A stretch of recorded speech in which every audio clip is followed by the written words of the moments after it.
Apocalipse 3, 7 ao 13, diz assim a palavra: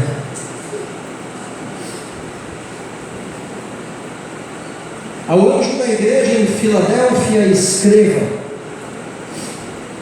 estas coisas diz o santo, o verdadeiro, aquele que tem a chave de Davi, que abre e ninguém fechará, e que fecha e ninguém abrirá. Conheço as obras que você realiza. Eis que tenho posto diante de você uma porta aberta, a qual ninguém pode fechar. Sei que você tem pouca força, mas guardou a minha palavra e não negou o meu nome. Eis o que eu farei com alguns dos que são da sinagoga de Satanás, desses que se declaram judeus e não são, mas mentem. Eis que farei com que venham até você, prostrem-se aos seus pés e reconheçam que eu amo você. Você guardou a palavra da minha perseverança, por isso também eu o guardarei na hora da provação que há de vir sobre o mundo inteiro, para pôr à prova os que habitam sobre a terra. Venho sem demora.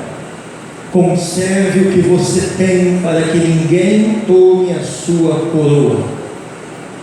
Ao vencedor farei com que seja uma coluna no santuário do meu Deus, e dali jamais sairá. Gravarei sobre ele o nome do meu Deus, o nome da cidade do meu Deus, a nova Jerusalém que desce do céu, vinda da parte do meu Deus, e o meu novo nome. Quem tem ouvidos ouça o que o Espírito diz às igrejas. Amém. Amém.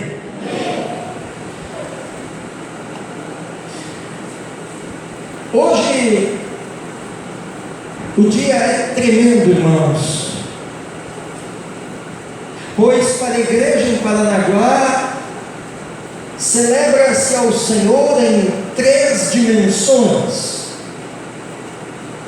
Hoje celebra-se ao Senhor o dia do discipulador, 12/12.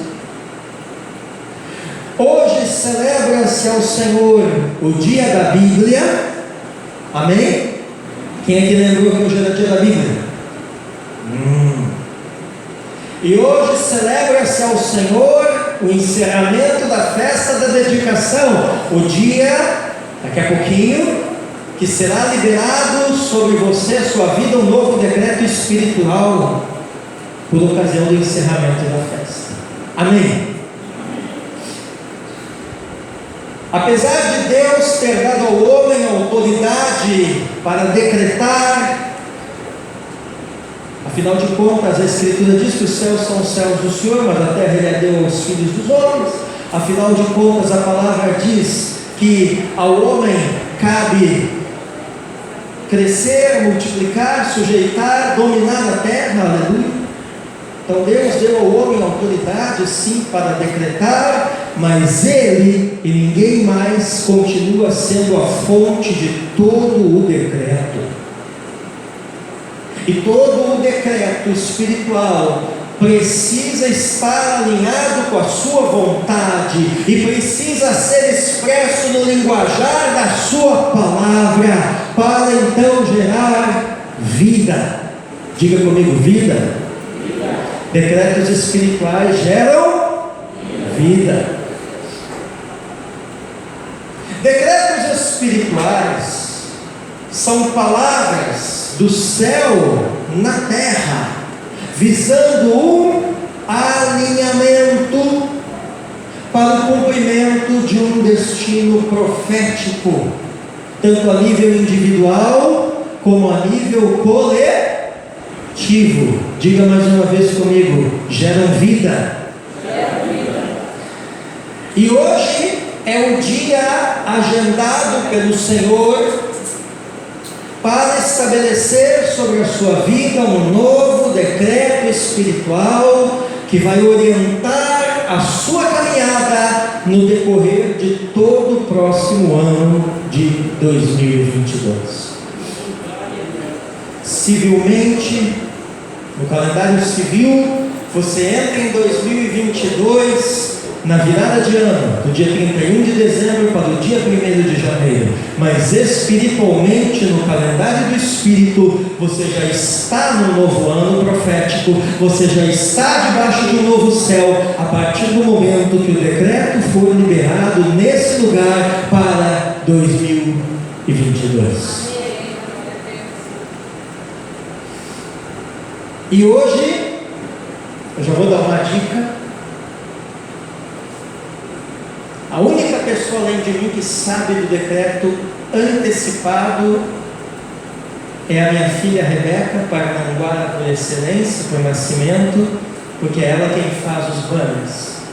Então ela sabe, nem a mãe sabe, nem a pastora sabe. Mas eu já vou dar uma dica para você. Hoje nós vamos começar meditando no primeiro texto do novo decreto. O novo decreto tem mais alguns textos, mas este de Apocalipse 3, 7 ao 13, a penúltima carta de Jesus através do apóstolo João às 7 igrejas da Ásia Menor, a carta à igreja em Filadélfia, é o primeiro texto do novo decreto. Eu falei que todo decreto tem que estar respaldado na palavra de Deus. Amém?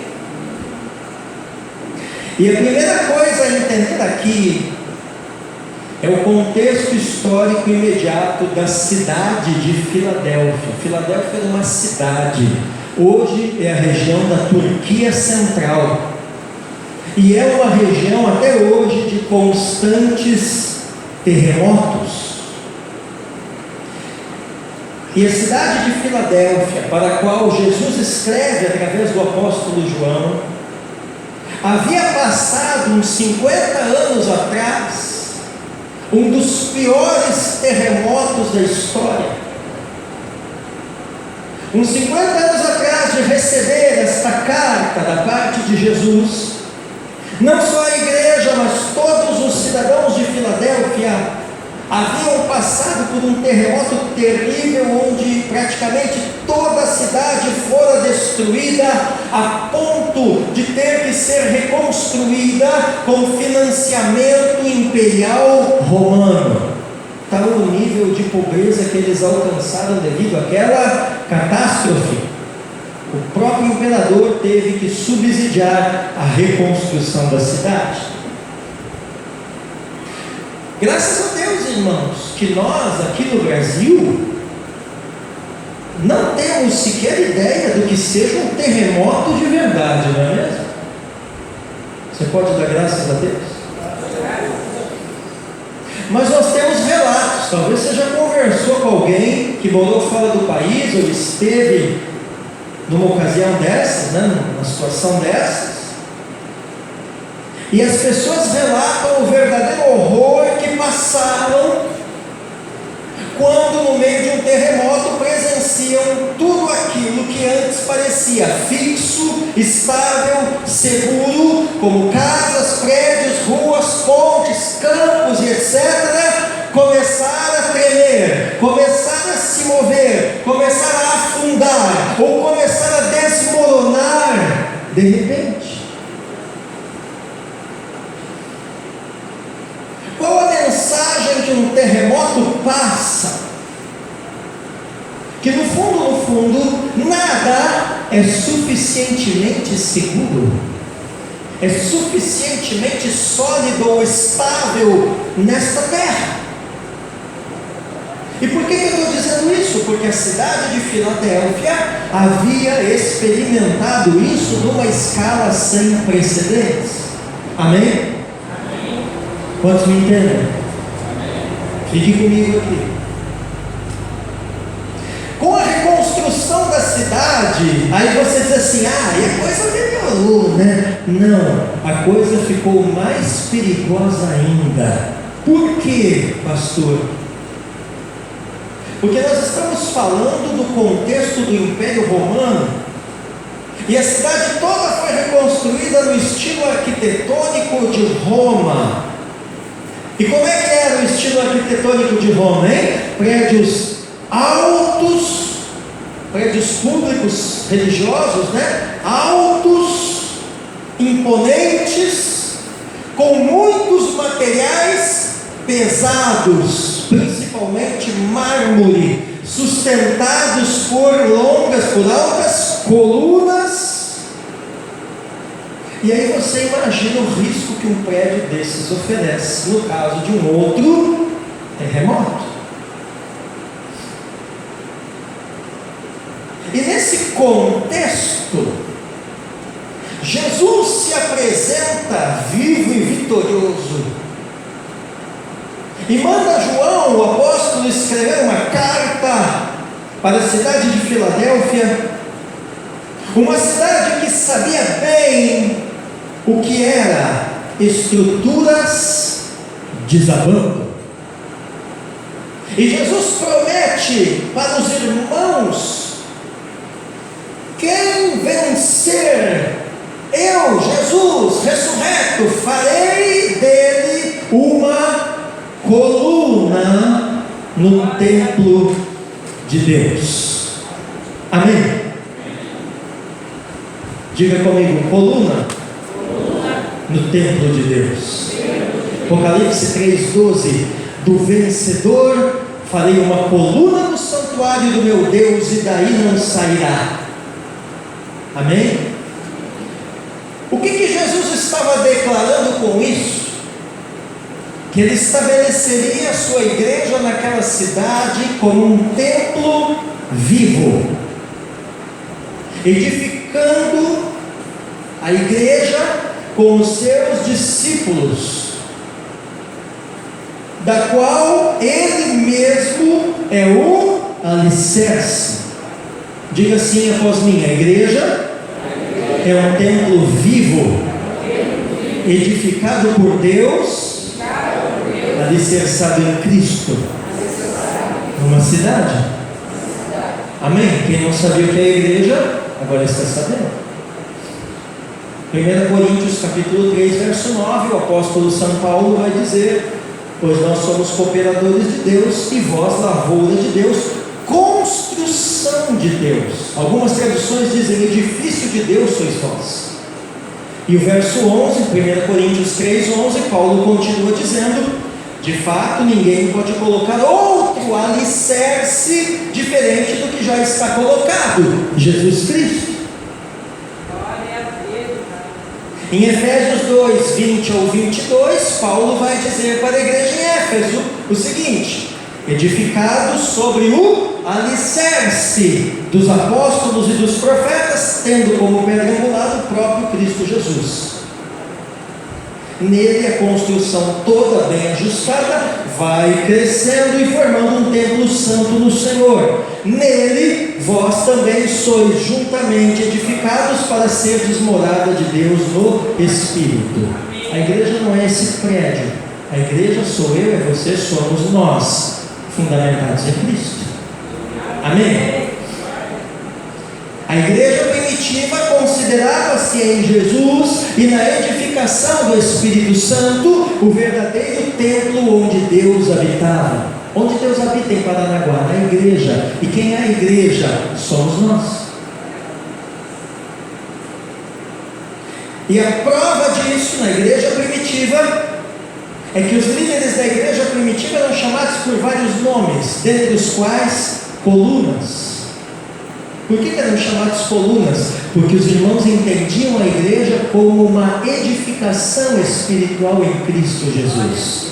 Gálatas capítulo 2, verso 9, Paulo diz: reconhecendo a graça que me foi dada, Tiago, Cefas e João, considerados as colunas da igreja, deram-nos as mãos a mim e a Barnabé como sinal da nossa comunhão recíproca. Amém? Mas o que isso tem a ver com Filadélfia? Tudo. Por quê?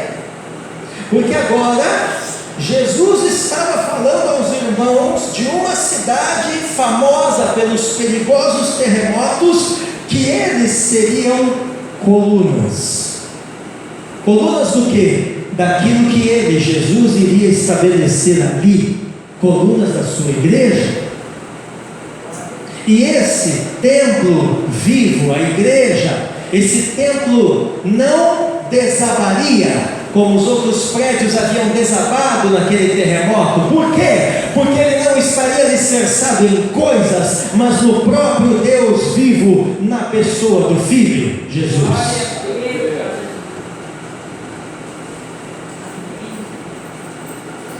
Eu quero dizer nessa noite o seguinte: o que Deus tem para estabelecer nessa cidade, apóstolo Rod, Ele fará. E abalo algum, terremoto algum, poderá impedir ou desmoronar a obra de Jesus em Paranaguá. Assim como não pôde impedir ou desmoronar a obra de Jesus em Filadélfia. Você está começando a entender? E isso tudo está conectado ao comentário e à promessa que Jesus fez lá no início da carta, em Apocalipse 3, aqui, versos 7 ao 9, que nós lemos. Jesus foi estabelecido como responsável sobre toda a casa de Deus, irmãos. Isaías 22, verso 22 diz: porém sobre os seus ombros a chave da casa de Davi. Quando ele abrir, ninguém fechará, e quando fechar, ninguém abrirá. E o Senhor fala através de João para a igreja em Filadélfia desta chave. Aleluia. Ele tem a chave real que abre e fecha toda e qualquer porta. Qual é o nome dele? Jesus.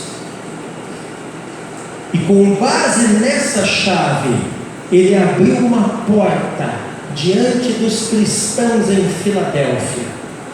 Assim como ele abriu uma porta aqui diante da igreja em Paranaguá, quando alguns meses atrás ele confiou as chaves da cidade às mãos da igreja.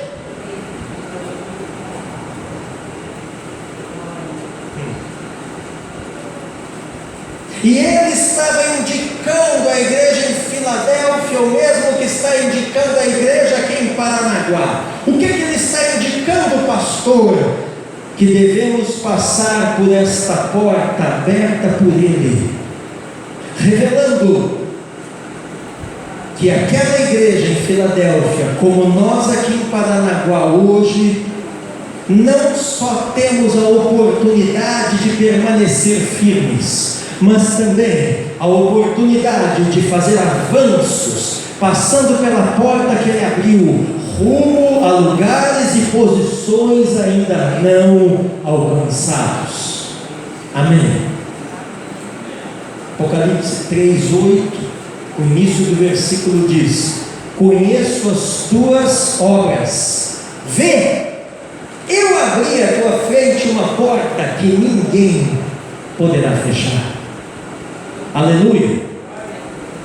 Tu tens que entender que eles lá em Filadélfia, assim como nós em Paranaguá, como igreja, não tinham muita força, mas era o apoio de Jesus, era tudo aquilo que eles precisavam.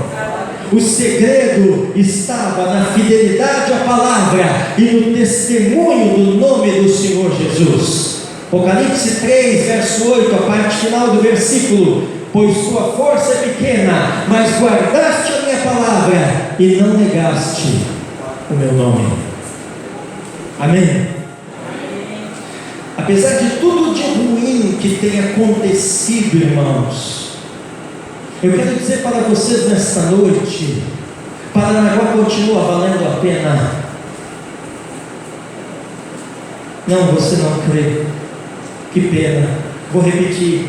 Apesar de tudo de ruim que tem acontecido nos últimos dias na nossa cidade, eu quero dizer, Paranaguá continua valendo a pena.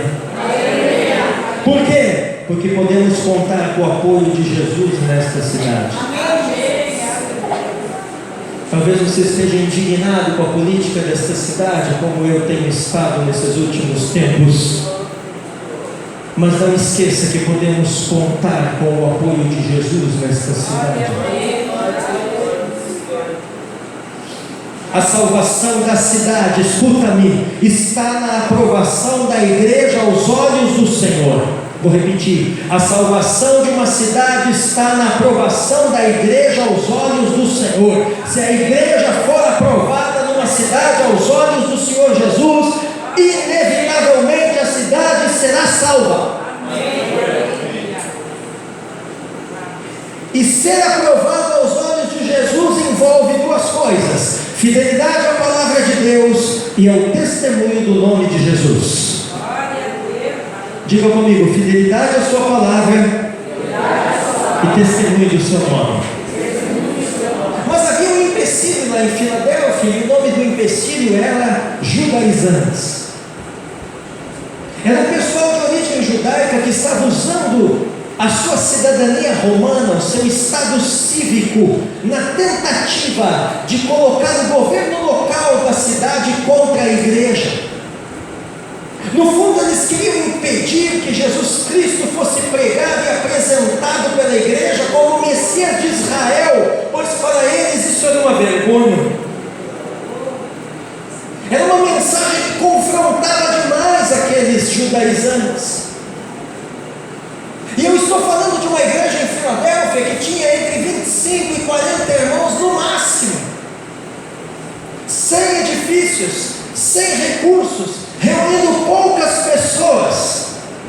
E essa igreja teve que enfrentar a influência de membros poderosos da comunidade judaica local, antiga, que contava com milhares de membros e era muito rica na cidade. Mas mesmo assim, a igreja em Filadélfia continuava proclamando que o Deus de Israel havia sim ressuscitado Jesus Cristo dentre os mortos, tornando-o Messias e Senhor absoluto. Aleluia! E é nesse contexto que vem Apocalipse 3:9. Eis que te dou, Jesus falando para a igreja em Filadélfia, uma parte da sinagoga de Satanás. Veja que nem todos os judeus eram considerados assim, mas os judaizantes sim. Uma parte da sinagoga de Satanás, daqueles que se dizem judeus e na realidade não o são, mas são mentirosos. Farei com que venham prostrar-se diante de teus pés e saibam que eu te amei. O que você precisa perceber aqui? Que Jesus não está julgando toda a comunidade judaica em Filadélfia, mas uma parte dela que ele chama de sinagoga de Satanás. E isso reflete uma questão muito debatida até hoje: quem tem condições de declarar que é o verdadeiro Israel de Deus? Quem tem condições de dizer que é o legítimo representante do povo de Deus na terra? Essa era a questão em debate entre o judaísmo e o cristianismo no primeiro século em Filadélfia. E Jesus dá a resposta. Jesus mostra que todo o verdadeiro judeu é aquele que segue o verdadeiro Messias, descendente de Davi, Jesus Cristo de Nazaré. Aleluia! Eu quero te dizer, finalizando essa palavra, que discípulos de Jesus podem passar pelas portas que ele mesmo abriu, que discípulos de Jesus podem ficar firmes como colunas no novo templo vivo de Deus entre os homens, que se chama igreja. Não importa os tremores, os terremotos, os abalos que possam acontecer, nele está a nossa firmeza. Eu quero te dizer que discípulos de Jesus carregam um novo nome, um nome tríplice: o nome de Deus, da Jerusalém celestial e do próprio Jesus como Rei e Senhor. Apocalipse 3:12: do vencedor farei uma coluna no santuário do meu Deus, e daí não sairá. Nele, ou seja, em nós, gravarei o nome do meu Deus e o nome da cidade do meu Deus, a nova Jerusalém, que desce do céu de junto do meu Deus, e nele gravarei também o meu novo nome. O que significa gravar os nomes do Senhor em nós? Que nós somos propriedade dele e de mais ninguém. Aleluia! E nós, discípulos de Jesus, que carregamos o novo nome, somos identificados por todos como povo de Deus, povo de Jesus, cidadãos da nova cidade onde céu e terra estão unidos definitivamente. Lá na Nova Jerusalém não haverá terremotos, não haverá abalos, haverá sim segurança, justificação, recompensas pela perseverança dos santos. Amém? Quem quer entrar na Nova Jerusalém? Tempos de provação estão ainda sobre a terra, viu, irmãos? E vai chegar mais.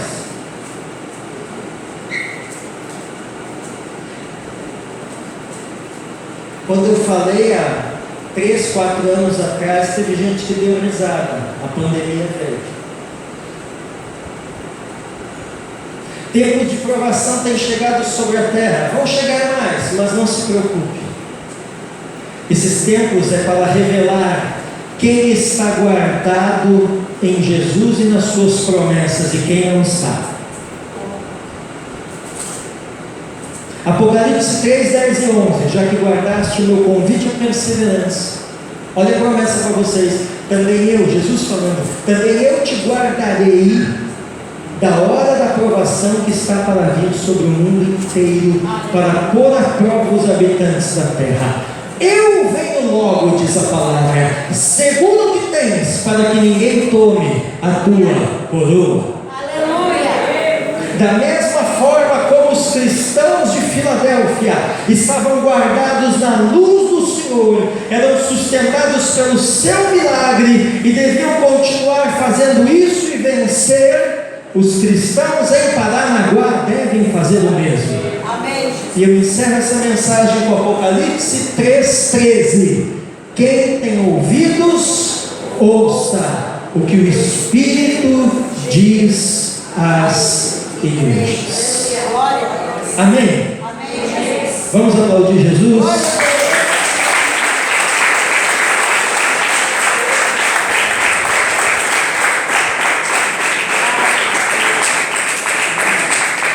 Agora coloque-se em pé no seu lugar e nós vamos passar ao momento da liberação do novo decreto. Amém? Amém? Amém.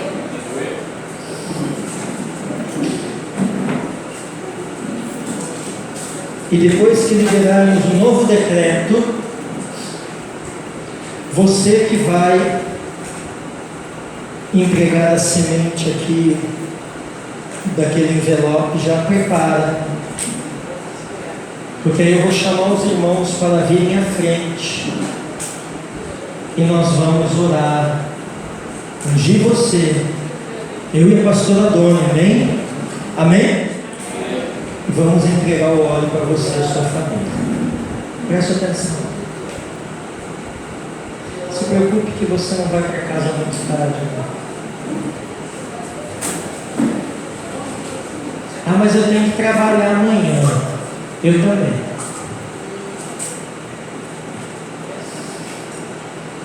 E quando a gente era da balada, a gente passava a noite pulando e ia trabalhar direto. Não tinha sono, não tinha cansaço. Não era assim? Quem foi da balada aí como eu fui, sabe? Tinha sono, tinha cansaço, tinha banheiro, tinha nada não, meu irmão. Era 24 horas no ar.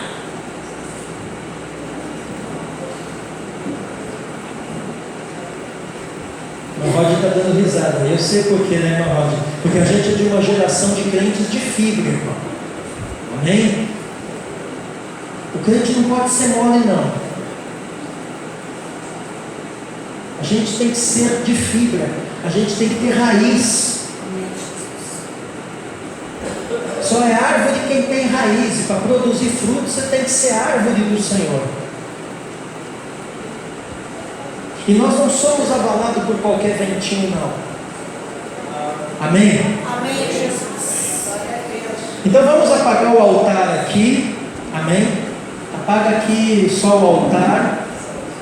Aliás, pode apagar tudo. Isso. Cadê o Esdras aí para nós fazermos uma contagem regressiva? Vem, Esdras. Glória a Deus. Prepare-se para você receber um novo decreto. Aqui está o decreto antigo, que nós caminhamos até agora, até a noite de hoje, nessa palavra. E o próximo decreto nós vamos receber agora, amém? Vamos fazer uma contagem regressiva aí, Esdras? Vamos lá? Cadê a caixa de guerra aí? Vamos lá. 10, 9, 8, 7, 6, 5, 4, 3, 2, 1. Vamos juntos? 2022, guardados na sua luz, sustentados no seu milagre, mãos para interceder, pés para avançar, corações para obedecer, bocas para profetizar. Apocalipse 3:10, Isaías 62, Abacuque 3:17 ao 19.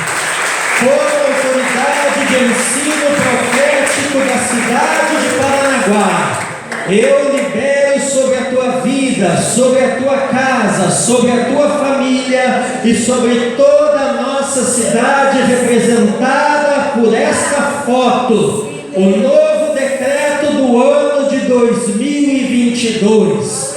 E eu digo a ti, ó Paranaguá, 2022, guardados na sua luz, sustentados no seu milagre, mãos para interceder, pés para avançar, corações para obedecer, bocas para profetizar. Receba, Paranaguá, em nome de Jesus. Amém. Amém. Amém.